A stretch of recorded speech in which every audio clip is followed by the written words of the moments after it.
Hello welcome to my channel. ರಾತ್ರಿ ಮನೆಗೆ ಬಂದಾಗಿನಿಂದಲೂ ಪೂರ್ತಿ ದೂರುಗಳು, ಚುಚ್ಚು ಮಾತುಗಳಲ್ಲೇ ಸಮಯ ಕಳೆದು ಹೋಗಿದ್ದರಿಂದ ಬೆಳಿಗ್ಗೆ ಎದ್ದ ತಕ್ಷಣ ಮತ್ತೆ ಗಲಾಟೆ ಯಾಕೆ ಅಂತ ಪರಿಸರ ಶಾಂತವಾಗಿರಲಿ ಎಂದು ಕಾಂಪ್ರಮೈಸ್ ಎಂದು ಮಧು ಮುಂದೆ ಕೈ ಚಾಚಿದ ಕಿರಣ್. ಅವನು ಮುಂಚೆಯೇ ಕೈ ಚಾಚಿದ್ದರಿಂದ ಓಕೆ ಕಾಂಪ್ರಮೈಸ್ ಎಂದು ಮಧು ಕೂಡ ಕಿರಣ್ಗೆ ಕೈ ನೀಡಿದಳು. ಕಿರಣ್ ಸಣ್ಣದಾಗಿ ನಕ್ಕು ಸ್ನಾನಕ್ಕೆ ಹೋಗುತ್ತಿದ್ದಂತೆಯೇ ಯಾವತ್ತೂ ಇಲ್ಲದ ಈ ಬದಲಾವಣೆ ಈ ರಾವಣ್ನಲ್ಲಿ ಯಾಕಪ್ಪ ಎಂದು ಯೋಚಿಸುತ್ತಿದ್ದ ಮಧುಗೆ ಆಗ ಅಸಲಿ ವಿಷಯ ಅರ್ಥವಾಯಿತು. ರಾವಣ್ ರಾತ್ರಿ ಆ ಓರಿಯಂತೆ ಅಬ್ಬರಿಸಿ ಈಗ ಕಾಂಪ್ರಮೈಸ್ ಎಂದು ಹ್ಯಾಂಡ್ ಕೊಡಲು ಕಾರಣ ಏನೆಂದು ನನ್ನ ಜೀನಿಯಸ್ ಬ್ರೈನ್ಗೆ ಈಗ ತಟ್ಟಿತ್ತು ಎಂದು ಆಫೀಸಿಗೆ ರೆಡಿಯಾಗಲು ಸ್ನಾನ ಮಾಡಿ ಬಂದ ಕಿರಣ್ಗೆ ಕೋಟ್ ಡ್ರೆಸ್ ತೆಗೆದಿಡುತ್ತಾ ಹೇಳಿದಳು. ಮಧುವನ್ನ ನೋಡಿ ನಗು ಬರುತ್ತಿದ್ದರೂ ಅದನ್ನು ತಡೆದುಕೊಳ್ಳುತ್ತಾ ಅಷ್ಟಕ್ಕೂ ನಿನ್ನ ಈ ಏಡಿ ಬುದ್ಧಿಗೆ ಏನು ಒಳೆಯಿತಂತೆ ಎಂದ ಕಿರಣ್ ಕಿಚಾಯಿಸುವ ಧ್ವನಿಯಲ್ಲಿ. ಅದೇನು ಹಾಗಂದ್ರೆ ರಾತ್ರಿ ಹೊತ್ತು ತಮಗೆ ನಮ್ಮಿಂದ ಕೆಲಸ ಇರುವುದಿಲ್ಲವಲ್ಲ, ಅದಕ್ಕೆ. ಓ, ಆ ರೇಂಜ್ನಲ್ಲಿ ಡೈಲಾಗ್ ಹೊಡೆಯುತ್ತಿದ್ದೀರಿ, ಹೊಡೆಯುವವರಂತೆ ಹುರಿದು ನೋಡ್ತಿದ್ದೀರಿ. ಆದರೆ ಈಗ ಹಾಗಲ್ಲವಲ್ಲ, ನಿಮ್ಮ A to Z ಕೆಲಸಗಳನ್ನು ನಾನೇ ಮಾಡಿಕೊಡಬೇಕು. ಅದಕ್ಕೆ ನೀವು ಕಾಂಪ್ರಮೈಸ್ ಅಂತಿದ್ದೀರಿ ಅಷ್ಟೇ ತಾನೇ ಎಂದು ಕಣ್ಣು ಮಿಟುಕಿಸುತ್ತಾ ಕೇಳಿದಳು ಮಧು. ಅದನ್ನು ನೋಡಿದ ಕಿರಣ್ಗೆ ನಗು ತಡೆಯಲಾಗಲಿಲ್ಲ. ನಿನಗೆ ಮೆಂಟಲ್ ಏನಾದರೂ ಇದೆಯಾ? ನಾನು ಕಾಂಪ್ರಮೈಸ್ ಅನ್ನದಿದ್ದರೂ ನೀನು ಇದೇ ಕೆಲಸಗಳನ್ನು ಕೂಡ ಮಾಡ್ತೀಯ, ಆದರೆ ಬೈದುಕೊಂಡು ಮಾಡ್ತೀಯ ಅಷ್ಟೇ ಎನ್ನುತ್ತಾ ಬಟನ್ ಹಾಕಿಕೊಳ್ಳಲು ನಿಂತನು.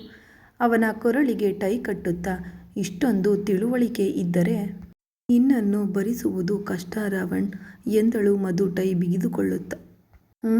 ನಿನ್ನಂಥವರನ್ನು ಹ್ಯಾಂಡಲ್ ಮಾಡಬೇಕೆಂದರೆ ಆ ಮಾತ್ರ ಇರಲೇಬೇಕು ಬಿಡು ರ್ಯಾಬಿಟ್ ಎನ್ನುತ್ತಾ ಅವಳ ಸೊಂಟದ ಮೇಲೆ ಕೈ ಹಾಕಿ ರೊಮ್ಯಾಂಟಿಕ್ ಆಗಿ ನೋಡಿದ ಕಿರಣ್.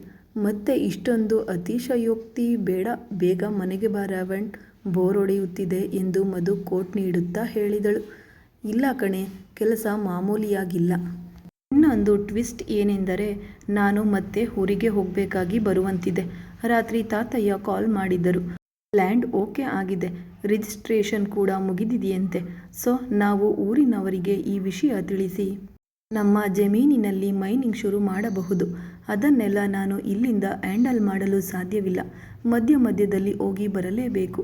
ಸದ್ಯಕ್ಕಂತೂ ಒಂದು ಬಾರಿ ಹೋಗಲೇಬೇಕು, ತಪ್ಪದು ಎಂದ ಕಿರಣ್. ಒಬ್ಬನೇ ಇವೆಲ್ಲ ಹೇಗೆ ನೋಡಿಕೊಳ್ಳುತ್ತೀಯ ರಾವಣ್?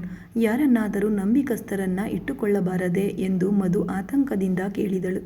ಸಾಮಾನ್ಯವಾಗಿ ಅಂತಹವರು ಇರುತ್ತಾರೆ, ಆದರೆ ಅಲ್ಲಿ ಅಪಾಯ ಇದೆ ಎಂದು ಗೊತ್ತಿದ್ದು ನಾವು ಯಾರನ್ನ ಕಳುಹಿಸಲು ಸಾಧ್ಯವಿಲ್ಲ.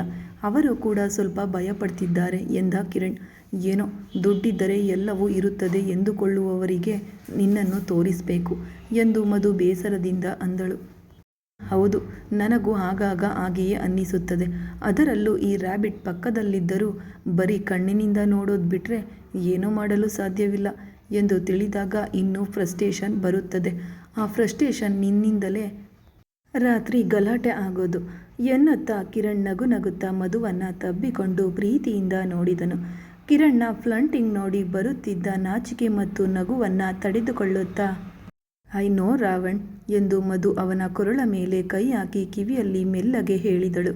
ಆ ಮಾತಿಗೆ ಕಿರಣ್ ಅವಳನ್ನು ಮತ್ತಷ್ಟು ಹತ್ತಿರಕ್ಕೆ ಸೆಳೆದುಕೊಳ್ಳುತ್ತಾ ಮೀಟಿಂಗ್ ಇದೆ ರ್ಯಾಬಿಟ್, ಪ್ಲೀಸ್ ಸ್ವಲ್ಪ ದೂರ ಇರುವ. ಡ್ರೆಸ್ ಐರನ್ ಹಾಳಾಗುತ್ತದೆ ಎಂದನು ನಗುತ್ತಾ. ಮಧು ತಲೆ ಎತ್ತಿ ಕಿರಣ್ಣನ್ನು ನೋಡಿ ಮುಖ ಸಿಂಡರಿಸಿಕೊಂಡು ಅವನ ಎದೆಯ ಮೇಲೆ ಗುದ್ದಿ ಯಾವಾಗಲೂ ಮೀಟಿಂಗ್ ಆಫೀಸ್ ಗೋಳೆ, ಬೇಗ ರೆಡಿಯಾಗಿ ಕೆಳಗೆ ಬಾ, ಬ್ರೇಕ್ಫಾಸ್ಟ್ ಆರಿ ಹೋಗುತ್ತಿದೆ ಎನ್ನುತ್ತಾ ಹೊರಗೆ ಹೋಗುತ್ತಿದ್ದಾಗ ರ್ಯಾಬಿಟ್ ಎಂದು ಕರೆದು ಕಿರಣ್ ಎಂದು ಮಧು ಹಿಂದೆ ತಿರುಗಿ ನೋಡಿದಳು. ಐ ಲವ್ ಯು ಎಂದ ಕಿರಣ್. ಮಾತು ಕೇಳುತ್ತಿದ್ದಂತೆಯೇ ಮಧು ನಕ್ಕು ನಗುವನ್ನು ನೋಡಿ ಕಿರಣ್ ಫಿದಾ ಆಗಿಬಿಟ್ಟನು. ಐ ಲವ್ ಯು ಟು ಎಂದಳು ಮಧು. ಗೊತ್ತು ಎನ್ನುವಂತೆ ಕಿರಣ್ ಅವಳನ್ನು ನೋಡಿದನು. ಏನು ಸಡನ್ನಾಗಿ ಈ ಮಾತು ಎಂದು ಪ್ರೀತಿಯಿಂದ ಕೇಳಿದಳು ಮಧು. ಬೇಕು ಅನ್ನಿಸಿತು. ನೀನು ಅಂದುಕೊಂಡಿದ್ದಕ್ಕಿಂತ ನಾನು ನಿನ್ನನ್ನು ಹೆಚ್ಚಾಗಿ ಪ್ರೀತಿಸುತ್ತಿದ್ದೇನೆ.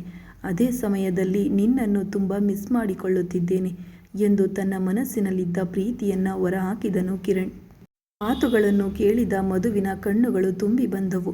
ಅವು ನೋವಿನ ಕಣ್ಣೀರಲ್ಲ, ಅತೀವ ಸಂತೋಷದ ಆನಂದ ಬಾಷ್ಪಗಳು. ಸೇಮ್ ಟು ಯು ರಾವಣ್ ಎನ್ನುತ್ತಾ ಕಣ್ಣು ಒರೆಸಿಕೊಂಡು ಕೆಳಗೆ ಹೋದಳು ಮಧು. ಮನಸ್ಸಿನಲ್ಲಿದ್ದ ಖಾಲಿ ಜಾಗವನ್ನೆಲ್ಲ ರಾವಣ್ ಪ್ರೀತಿಯ ಮಾತುಗಳು ತುಂಬಿದ್ದರಿಂದ ಚಾರ್ಜಿಂಗ್ ಆದಂತೆ ಹುಷಾರಾಗಿ ತನ್ನ ಕೆಲಸಗಳನ್ನೆಲ್ಲ ಚಕಚಕನೆ ಮಾಡತೊಡಗಿದಳು.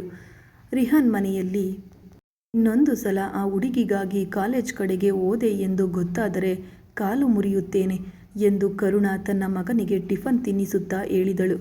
ಓ ಗಾಡ್ ಡ್ಯಾಡ್, ಮಾಮ್ ಶ್ರಾವ್ಯ ಬಗ್ಗೆ ಎಲ್ಲ ಹೇಳಿಬಿಟ್ಟಿದ್ದಾರೆ ಅನ್ನೋ ಮಾತು ನಿಜ ಎಂದು ಮನಸ್ಸಿನಲ್ಲೇ ಅಂದುಕೊಂಡನು. ಮಾಮ್, ನಿನಗೆ ಎಷ್ಟು ಸಲ ಹೇಳಬೇಕು ನನ್ನ ಲವ್ ಲೈಫ್ನಲ್ಲಿ ಕೈ ಹಾಕಬೇಡ ಎಂದು ಎಂದ ರಿಹಾನ್. ಲವ್ ಲೈಫಾ? ಮಣ್ಣು, ನೀನು ನರಕಕ್ಕೆ ಹೋಗ್ತಿದ್ದೀಯಾ ಬೇಬಿ ಎಂದು ಕರುಣಾ ಟಿಫನ್ನನ್ನು ಅವನ ಬಾಯಿಗಿಡುತ್ತಾ ಅಂದಳು. ಮಾಮ್ ಪ್ಲೀಸ್ ಎಂದ ರಿಹಾನ್ ಕಿರಿಕಿರಿಯಿಂದ. ನೋಡು ಬೇಬಿ, ನಿನಗಾಗಿ ನಾನು ಬೆಸ್ಟ್ ಅಂದರೆ ಬೆಸ್ಟ್ ಗರ್ಲ ಅನ್ನು ಸೆಲೆಕ್ಟ್ ಮಾಡುತ್ತಿದ್ದೇನೆ. ನನ್ನ ರಿಹಾನ್ ಸ್ಟೇಟಸ್ಗೆ, ಅಂದಕ್ಕೆ ಎಲ್ಲ ವಿಧದಲ್ಲೂ ಮ್ಯಾಚ್ ಆಗುವ ಹುಡುಗಿಯನ್ನು ನೋಡುತ್ತೇನೆ. ಪ್ಲೀಸ್ ಅಲ್ಲಿಯವರೆಗೆ ನಿನ್ನ ಈ ಬಾಲಿಶ ವರ್ತನೆಗೆ ಬೀಗ ಹಾಕು ಎಂದು ಕರುಣಾ ಹೇಳಿದಳು. ಮಾಮ್, ನಿನಗೆ ಅಷ್ಟು ಶ್ರಮ ಬೇಡ. ಆಲ್ರೆಡಿ ನಾನು ನನಗಾಗಿ ಹುಡುಗಿಯನ್ನು ಸೆಲೆಕ್ಟ್ ಮಾಡಿಕೊಂಡಿದ್ದೇನೆ. ಅವಳೇ ನನ್ನ ಲೈಫ್ ಪಾರ್ಟ್ನರ್, ನಿನಗೆ ಸೊಸೆ, ಓಕೆ ಎಂದ ರಿಹಾನ್ ಎಂದು ದೊಡ್ಡದಾಗಿ ಕಿರುಚಿದ ಕರುಣಾ. ಎಲ್ಲಿಗೆ ಹೋಗುತ್ತವೆ ಈ ಬುದ್ಧಿಗಳು? ಯಾವುದು ಬೇಡ ಅಂದವೋ ಅದನ್ನೇ ಮಾಡುವುದು, ಮೊಂಡುತನದಿಂದ ವಾದಿಸುವುದು, ಎಲ್ಲವೂ ಅವೇ. ಅಪ್ಪನದ್ದೇ ಬುದ್ಧಿ ಬಂದಿದೆ. ಎಷ್ಟು ಬೇಡವೆಂದರೂ ಈ ಜೀನ್ಸ್ ಪ್ರಭಾವವನ್ನು ತಡೆಯಲು ಸಾಧ್ಯವಿಲ್ಲ ಎಂದು ಅರ್ಥವಾಯಿತು ಎನ್ನುತ್ತಾ ಮಗನ ಕೆನ್ನೆಯನ್ನು ಕಿವುಡುತ್ತಾ ಏನೇನೋ ಹೇಳುತ್ತಿರುವಾಗಲೇ ಮೇಲಿಂದ ಫ್ಲವರ್ ವಾಸ್ ಕೆಳಗೆ ಬಿದ್ದು ಜೋರಾದ ಶಬ್ದವಾಯಿತು. ಅಯ್ಯೋ ಡ್ಯಾಡ್, ಏನಾಯಿತು ಎಂದು ರಿಹಾನ್ ತಲೆ ಎತ್ತಿ ಧನಂಜಯ್ ಕಡೆ ನೋಡಿದನು. ನಥಿಂಗ್ ಪ್ರಿನ್ಸ್, ಕೈ ಜಾರಿತು ಎಂದ ಧನಂಜಯ್ ಕರುಣಾ ಕಡೆಗೆ ಕೋಪದಿಂದ ನೋಡುತ್ತಾ. ಗಂಡನನ್ನು ನೋಡುತ್ತಿದ್ದಂತೆಯೇ ಕರುಣಾಗೆ ನಡುಕ ಶುರುವಾಯಿತು. ದೇವರೇ, ನೀನೇ ಕಾಪಾಡಬೇಕು ಎಂದು ಮನಸ್ಸಿನಲ್ಲಿ ಅಂದುಕೊಂಡಳು. ಹೋಟೆಲ್ನಲ್ಲಿ ಭೇಟಿ. ಏನು ಮಾಡಿದರೂ ಬಾಡಿಗಾರ್ಡ್ಸ್ನಿಂದ ತಪ್ಪಿಸಿಕೊಳ್ಳಲಾಗದೆ ಟೈಮ್ ಪಾಸ್ಗಾಗಿ ಹೋಟೆಲ್ಗೆ ಹೋದ ರಿಹಾನ್ಗೆ ಮೀಟಿಂಗ್ ಮುಗಿಸಿಕೊಂಡು ಇನ್ವೆಸ್ಟರ್ಸ್ಗಳಿಗೆ ಹ್ಯಾಂಡ್ ಶೇಕ್ ಮಾಡುತ್ತಿದ್ದ ಕಿರಣ್ ಕಂಡನು. ಸಂತೋಷ ತಡೆಯಲಾಗದೆ ರಾವಣ್ ಹೇ ಎಂದು ಆರುತ್ತಾ ಕೈ ಬೀಸಿದ ರಿಹಾನ್ ಕೂಗಿದ ಕೂಗಿಗೆ ಅಲ್ಲಿದ್ದವರೆಲ್ಲ ಕಿರಣ್ ಕಡೆ ನೋಡುವಷ್ಟರಲ್ಲಿ ಕಿರಣ್ ಒಂದು ಕ್ಷಣ ಶಾಕ್ ಆದನು. ರಿಹಾನ್ ತನ್ನ ಹೆಸರನ್ನ ಬದಲಿಸಿ ಕರೆದಿದ್ದಕ್ಕೆ ಕೋಪ ಬಂದರೂ ಅವನು ಆರುತ್ತಿದ್ದ ರೀತಿ ಮತ್ತು ಅವನ ಮುಗ್ಧ ನಗು ನೋಡಿ ಕಿರಣ್ ತಣ್ಣಗಾಗಿ ತಾನು ಕೈ ಬೀಸಿದನು.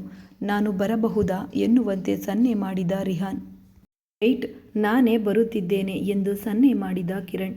ಇನ್ವೆಸ್ಟರ್ಸ್ಗಳಿಗೆ ಬಾಯ್ ಹೇಳಿ ಕಿರಣ್ ಗಂಭೀರವಾಗಿ ರಿಹಾನ್ ಕಡೆಗೆ ಹೋದನು. ಆದರೆ ರಿಹಾನ್ ಮತ್ತು ಅವನ ಮಧ್ಯೆ ನಿಂತಿದ್ದ ಬಾಡಿಗಾರ್ಡ್ಸ್ ನೋಡಿ what the hell are you doing ಎಂದು ಕಿರಣ್ ಸೀರಿಯಸ್ ಆಗಿ ಕೇಳಿದನು. ಹೇಯ್ ಬಿಡು, ಇವನು ನನ್ನ ಹೀರೋ, ಹೋಗು ಇಲ್ಲಿಂದ ಎಂದು ಬಾಡಿಗಾರ್ಡನ್ನು ಪಕ್ಕಕ್ಕೆ ತಳ್ಳಿದ ರಿಹಾನ್. ಇಲ್ಲ ಸರ್, ಯಾರನ್ನು ನಿಮ್ಮ ಹತ್ತಿರ ಬರಲು ಬಿಡಬಾರದು ಎಂದು ನಮಗೆ ಸ್ಟ್ರಿಕ್ಟ್ ಆರ್ಡರ್ ಇದೆ ಎಂದ ಬಾಡಿಗಾರ್ಡ್. ಅಲ್ಲಿಂದ ಕದಲೇ ಇಲ್ಲ.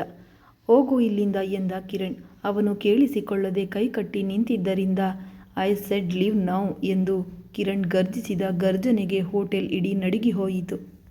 ಆ ಗಾರ್ಡ್ ಕೂಡ ಒಂದು ಕ್ಷಣ ಹೆದರಿದರೂ ಪಕ್ಕಕ್ಕೆ ಸರಿಯಲೇ ಇಲ್ಲ. ಕಿರಣ್ ತನ್ನ ಕೈ ಹೊರತೆಗೆದು ಅವನಿಗೆ ಒಂದು ಗಟ್ಟಿಯಾದ ಪಂಚ್ ನೀಡಿದನು. ಆ ಪೆಟ್ಟಿಗೆ ಗಾರ್ಡ್ ಕಣ್ಣು ಮಂಜಾಗಿ ತತ್ತರಿಸಿದನು. ಪ್ಲೀಸ್ ರಾವಣ್, ಹೊಡೆಯಬೇಡ ಪ್ಲೀಸ್ ಎಂದು ರಿಹಾನ್ ಕಿರಣ್ನ ಎರಡನೇ ಪಂಚ್ ಬೀಳದಂತೆ ಅವನ ಕೈ ಹಿಡಿದು ತಡೆದನು. ನೀನು ಓಕೆ ತಾನೆ ಎಂದು ಕಿರಣ್ ರಿಹಾನ್ನನ್ನು ಕೇಳಿದನು. ನಾನು ಓಕೆ ಎಂದ ರಿಹಾನ್ ಅವನ ಕೈ ಬಿಡದೆ ಹಾಗೆಯೇ ಹಿಡಿದುಕೊಂಡಿದ್ದನು. ನೀನು ಯಾಕೆ ಇಲ್ಲಿಗೆ ಬಂದೆ ಎಂದು ಕಿರಣ್ ಕೇಳಿದನು. ನಾನು ಇಲ್ಲಿಗೆ ಬರಬಾರದು ಎಂದು ನನಗೆ ಯಾರೂ ಹೇಳಿಲ್ಲ ರಾವಣ್, ಹೊರಗೆ ಬೋರ್ಡ್ ಕೂಡ ಹಾಕಿಲ್ಲ ಎಂದ ರಿಹಾನ್ ಮುಗ್ಧವಾಗಿ. ಆ ಮಾತು ಕೇಳಿ ಕಿರಣ್ಗೆ ನಗು ಬಂದಿತ್ತು. ನಿನ್ನೆ ಹಾಸ್ಪಿಟಲ್ಗೆ ಯಾಕೆ ಹೋಗಿದ್ದೆ ಎಂದು ಕಿರಣ್ ಕೇಳಿದನು. ಓಹೋ, ರ್ಯಾಬಿಟ್ ಹೇಳಿದಳಾ? ಆಂಟಿಯನ್ನು ಡ್ರಾಪ್ ಮಾಡಲು ಹೋಗಿದ್ದೆ. ಆದರೆ ಆ ಚೇರ್ನಲ್ಲಿ ಕುಳಿತಿದ್ದ ಅಂಕಲ್ ಯಾರು ಎಂದು ಕೇಳಿದನು ರಿಹಾನ್. ನಮ್ಮ ತಂದೆ ಎಂದ ಕಿರಣ್. ಹೌದಾ, ಅಂಕಲ್ಗೆ ಏನಾಯಿತು ಎಂದು ರಿಹಾನ್ ಕೇಳಿದನು. ಆಕ್ಸಿಡೆಂಟ್ ಆಯಿತು, ಬಾಡಿ ಪೂರ್ತಿ ಪ್ಯಾರಲೈಸ್ ಆಗಿದೆ, 7 ವರ್ಷಗಳಿಂದ ಹಾಗೆಯೇ ಇದ್ದಾರೆ ಎಂದ ಕಿರಣ್. ಓ, 7 ವರ್ಷಗಳ ಹಿಂದೆ ಅಂಕಲ್ಗೂ ಆಕ್ಸಿಡೆಂಟ್ ಆಗಿತ್ತಾ ಎಂದ ರಿಹಾನ್ ಕಿರಣ್ ಕಡೆ ನೋಡುತ್ತಾ. ಅಂಕಲ್ಗೂ ಅಂದರೆ ಇನ್ಯಾರಿಗೆ ಆಯಿತು ಎಂದು ಕಿರಣ್ ರಿಹಾನ್ ಕೂದಲಿನಲ್ಲಿ ಸಿಲುಕಿದ ಒಣಗಿದ ಎಲೆಯೊಂದನ್ನು ತೆಗೆಯುತ್ತಾ ಕೇಳಿದನು. ಒಂದು ಬ್ಯಾಡ್ ನ್ಯೂಸ್. ಬಿಟ್ಟು ಬಿಡು ರಾವಣ್, ನಿನಗೆ ಗೊತ್ತು ತಾನೆ ನನಗೆ ಸ್ಯಾಡ್ ವಿಷಯಗಳು ಇಷ್ಟವಾಗುವುದಿಲ್ಲ ಎನ್ನುತ್ತಾ ಕೈ ಬೀಸಿದನು ರಿಹಾನ್. ಆಹಾ, ಅರ್ಥವಾಯಿತು ಎಂದ ಕಿರಣ್. ಕಾಫಿ ಎಂದು ಕೇಳಿದನು ಕಿರಣ್. ಲಂಚ್ ಎಂದ ರಿಹಾನ್ ನಗುತ್ತಾ. ಓಕೆ ಬಾ ಎಂದು ಟೇಬಲ್ ತೋರಿಸಿದ ಕಿರಣ್. ಥ್ಯಾಂಕ್ ಯು ರಾವಣ್ ಎನ್ನುತ್ತಾ ಚೇರ್ನಲ್ಲಿ ಕುಳಿತು, ನಿನಗೆ ಗೊತ್ತಾ, ನನಗೆ ನಿಮ್ಮ ಫ್ಯಾಮಿಲಿ, ಶ್ರಾವ್ಯ ಅವರ ಫ್ಯಾಮಿಲಿ ತುಂಬ ಇಷ್ಟವಾಯಿತು ಎಂದ ರಿಹಾನ್. ಕಿರಣ್ ಅವನನ್ನು ನೋಡುತ್ತಾ, ನನಗೂ ನೀನು ತುಂಬ ಇಷ್ಟವಾದೆ ಕ್ಯೂಟಿ, ಯಾಕಿಷ್ಟು ಸ್ವೀಟ್ ನೀನು ಎಂದು ಮನಸ್ಸಿನಲ್ಲೇ ಅಂದುಕೊಂಡನು. ನಿನ್ನೆ ಹಾಸ್ಪಿಟಲ್ಗೆ ಹೋಗಿದ್ದೆಯಲ್ಲ, ಅಲ್ಲಿ ಉಮಾ ಆಂಟಿಯನ್ನು ನೋಡಿದೆಯಾ ಎಂದು ಕಿರಣ್ ಕೇಳಿದನು. ಉಮಾ ಅವರ್ಯಾರು ಎಂದು ರಿಹಾನ್ ಕೇಳಿದನು. ಈ ಬೇಬಿಗೆ ಹೆಸರುಗಳು ನೆನಪಿರುವುದಿಲ್ಲವಲ್ಲ ಎಂದು ಕಿರಣ್ ಅಂದುಕೊಂಡು, ಅದೇ ಶ್ರಾವ್ಯ ಅವರ ಅಮ್ಮ ಎಂದನು. ಓಹೋ, ಉಮಾ ಆಂಟಿ ಅಂದರೆ ಶ್ರಾವ್ಯ ಬೇಬಿ ಮಮ್ಮಿನಾ ಎಂದು ರಿಹಾನ್ ಜೋರಾಗಿ ಕಿರುಚಿದನು. ಮುಂದುವರೆಯುವುದು ಮುಂದಿನ ಭಾಗದಲ್ಲಿ.